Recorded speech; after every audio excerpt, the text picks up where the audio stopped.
Hello friends, ఈరోజు మనం మామిడి తోటలో కోసిన మామిడికాయలండి. ఇవన్నీ రాలిన పళ్ళు, ఇవన్నీ చిలకలు కొట్టిన మామిడి పళ్ళు, ఇవేమో హిమా పసంద్ మామిడికాయలు. వీటన్నింటిని మేము చిన్నప్పటి నుంచి ఈ విధంగా లైన్ గా పెట్టుకోవాలండి. ఇవన్నీ హిమా పసంద్, ఇవన్నీ బేనిష మామిడి పళ్ళు. బేనిష మామిడి పళ్ళు అంటే బంగినపల్లి మామిడి పళ్ళు.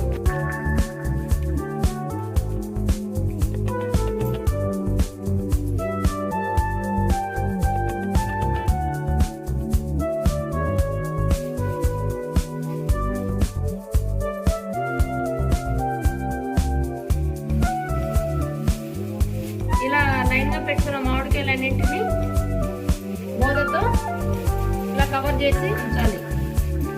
3 రోజుల తర్వాత చూసినట్లయితే మనకు మంచి కలరు, బాగా మాగిన స్మెల్ వస్తూ ఉంటుంది.